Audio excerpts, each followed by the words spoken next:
Alors en plus dans le même style, hein, j'ai vu qu'il y avait un espèce de peintre là, je sais pas là, un mec là de quotidien qui insulte Jésus-Christ. J'attire également votre attention sur un nouveau magazine, le magazine Jésus.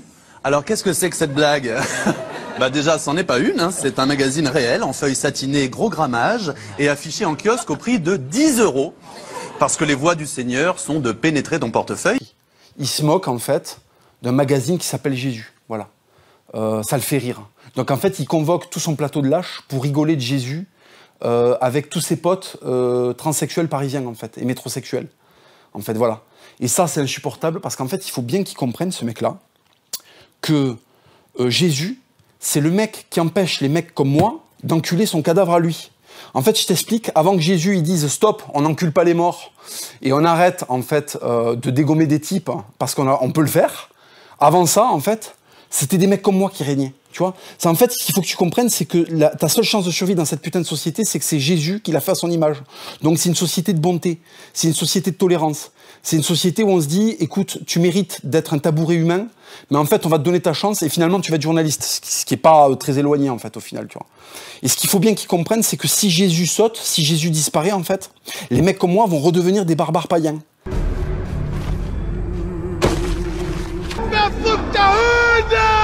Et en fait, les barbares païens, ils savaient pas que s'enculer entre hommes, c'est pas bien. Donc, si tu veux, ils voyaient un journaliste de Canal+, il endoffait. Il endoffait pour se vider les couilles comme ça, tu vois. Et toi, là, qu'est-ce qui se passe? Il l'attrapait par le col, il l'enculait, après il lui mettait un collier en ferraille, comme ça, tu vois, qui était accroché à leur trône. Et quand ils avaient fini de roustiguer un os de dinde, ils lui donnaient comme ça par terre. Et le mec se jetait sur les os pour s'alimenter un petit peu, tu vois. Et en fait, c'était ça, sa vie. Avant que Jésus déboule et dise, stop, en chaque être humain, il y a un peu de moi, n'encule pas le cadavre de ce mec, enfin, respecte-toi, tu vois. Voilà. Donc, si tu veux, les mecs comme moi régnaient. Tu vois, on mangeait de la viande, et en fait, on se redressait comme ça, on regardait autour de nous, oh, une victime. Et le mec, sa vie s'arrêtait là. Aujourd'hui, il y a des lois, en fait, tu vois. Il y a des lois qui ont été faites par Jésus, précisément. Tu vois, le Fils de Dieu, il est venu, il a dit stop, ne mettez pas des coups des gencives aux sous-hommes. Donnez-leur leur chance, en fait, de pouvoir se convertir à la vraie foi. Donnez-leur leur chance de devenir catholique. Donnez-leur leur chance d'aller faire un petit pèlerinage à Rome. Donc c'est juste parce que Jésus me demande de te laisser l'opportunité de te convertir un jour au christianisme et d'aller faire un pèlerinage que je me sers pas de ta tête, en fait, comme presse-papier. Parce que c'est ça qui se passait avant. On prenait des morceaux de gens, on les salait, on mettait de la couture, on l'offrait aux gonzesses. Parce qu'en fait, avant, pendant le paganisme, on faisait des cadeaux, c'était des chibres de mecs, c'était des jambes. Si tu veux, les mecs croyaient qu'on pouvait se soigner avec une tête de Yann Barthès. Tu vois. Ramène-moi une tête de Yann Barthès quand tu vas revenir de ta campagne de Grèce. C'est ça qu'elles disaient les gonzesses. Tu vois, les Spartiates, en fait, ils ramenaient des cadeaux. Ils ramenaient des cadeaux, c'était des morceaux de Perse, en fait. Tiens. Donc, en fait, arrêtez d'insulter Jésus, parce que quand Jésus va sauter, il restera qui? Il restera les islamistes, en fait, et le paganisme. Et là, je crois qu'il n'y aura plus beaucoup de place pour aller faire des reportages de ricanage pour aller emmerder des petits paysans dans la campagne, en fait. Parce que quotidien, c'est ça. C'est des jeunes merdes parisiennes qui vont emmerder des vieux monsieur de 70 ans qui ont travaillé toute leur vie. Et en fait, ça les fait rigoler de faire des phrases et des blagues à des types qui contrôlent pas, si tu veux, l'univers de la communication et qui vont traire des vaches. Parce que traire des vaches, c'est rigolo. Parce que le caca de vache, c'est rigolo pour des mecs comme ça, tu vois. Pour des mecs comme moi, avant Jésus-Christ, c'était rigolo de les démonter, en fait, de les découper, tu vois.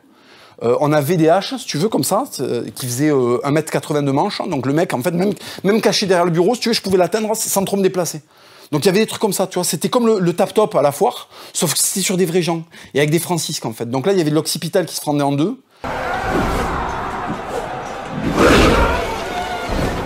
Voilà. Donc calmez-vous sur Jésus, parce que si Jésus s'en va, ça va chier. Voilà, c'est un conseil. Oui, alors récemment, comme le niveau de puterie est en train d'exploser en France, il y a un petit journaliste complètement avorton qui s'est permis de faire une chanson sur Jésus. Une chanson extrêmement violente. Je vous mets un extrait, malgré moi, mais c'est l'horreur, c'est pour que vous vous rendiez compte. Jésus, Jésus, Jésus est pédé, membre de la LGBT. Du haut de la croix, pourquoi l'avoir cloué? Pourquoi l'avoir pas enculé? Voilà, donc là, qu'est-ce qu'on a? On a un sous-homme qui aurait été recalé, c'est-à-dire que quand il y avait le bureau des inscriptions pour les croisades, si tu veux, lui, en fait, il amenait le bic, mais il voulait pas signer. Il allait acheter le bic à Aldi, il le donnait aux alphas, tu vois, pour que les mecs signent des papiers pour y aller. Lui, pendant les inscriptions, il était aux toilettes, tu vois. C'est-à-dire que sa lignée, pendant toute l'histoire de France, ils étaient ailleurs. Mais t'étais là, pour le siège de... Non, je pouvais pas, j'étais aux champignons. T'étais là, à Bir Hakeim. Non, je pouvais pas, j'étais... j'étais aux toilettes.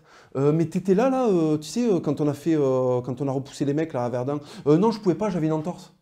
Mais attends, mais excuse-moi, mais en fait, tu serais pas le fruit d'une énorme lignée de sale merde par hasard? Faudrait pas te finir dans un coin là pour qu'on arrête, tu vois? Pour qu'en fait, t'arrêtes de te reproduire et que du coup, tu arrêtes de souiller la France, tu vois? Est-ce qu'il se passe ça en fait, tu vois? Donc il s'est permis ça.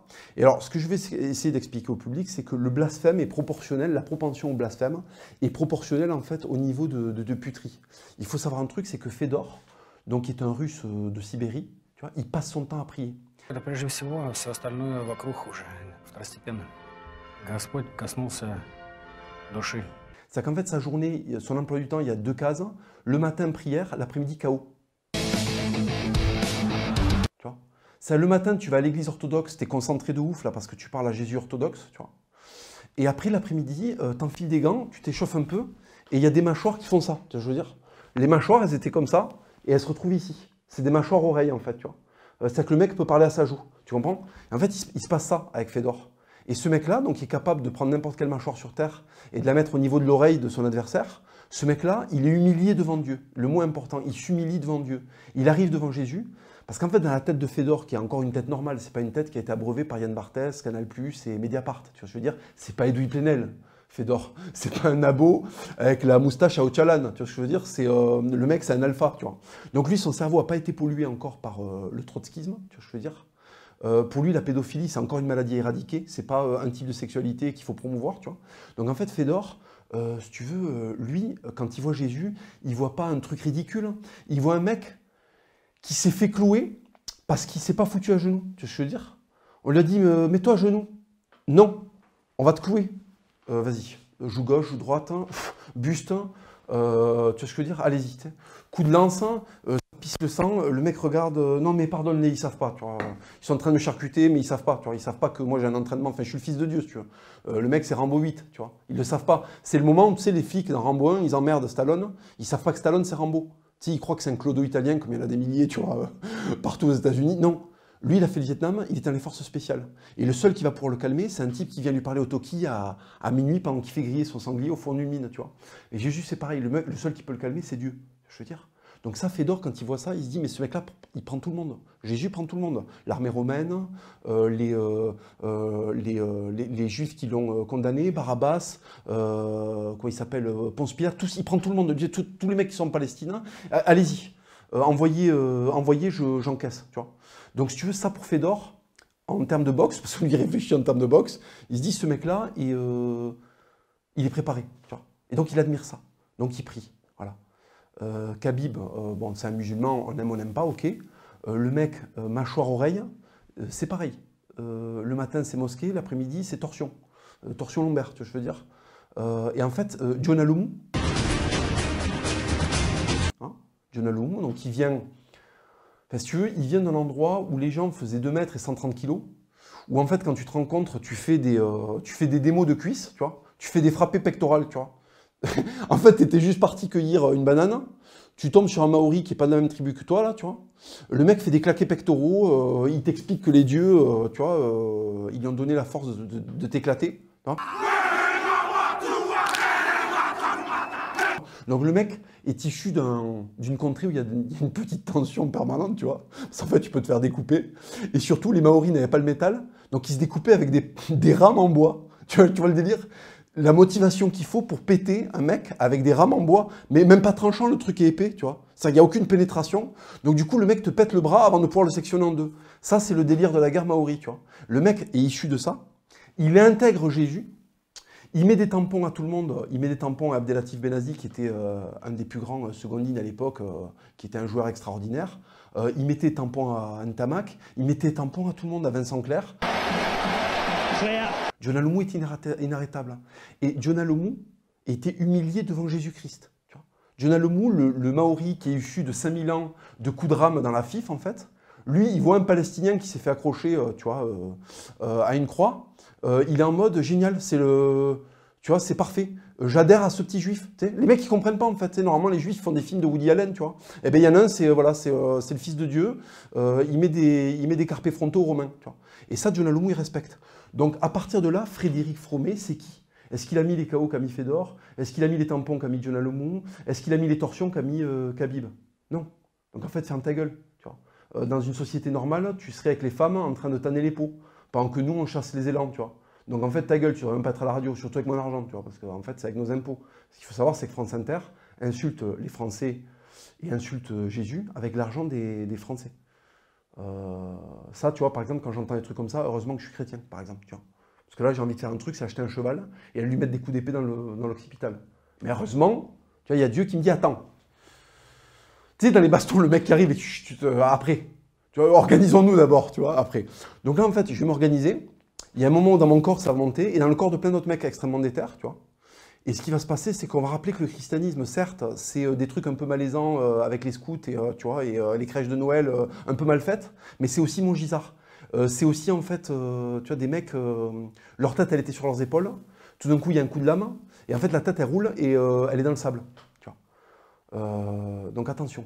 Tu vois, il n'y a pas de sable, mais il y a du bitume, donc ça va rebondir, ça va faire encore plus mal. Attention, un jour la chrétienté va revenir, ça va faire très très mal. Donc les Mediapart, tu vois, les Téléramas, attention à comment vous parlez de Jésus, attention à comment vous parlez du terroir, attention à comment vous parlez de la France. Voilà. Parce que si tu veux, bon, t'as pas envie qu'il y ait le mec qui fait du jardinage avec un 12 qui déboule dans ton salon. Tu vois. Parce que lui, Jésus, il aime bien. Un mec qui traîne avec des poneys, qui caresse des poneys toute la journée, Jésus, pour lui, c'est lui de parade. Tu vois. Donc attention, attention les gauchos. Attention.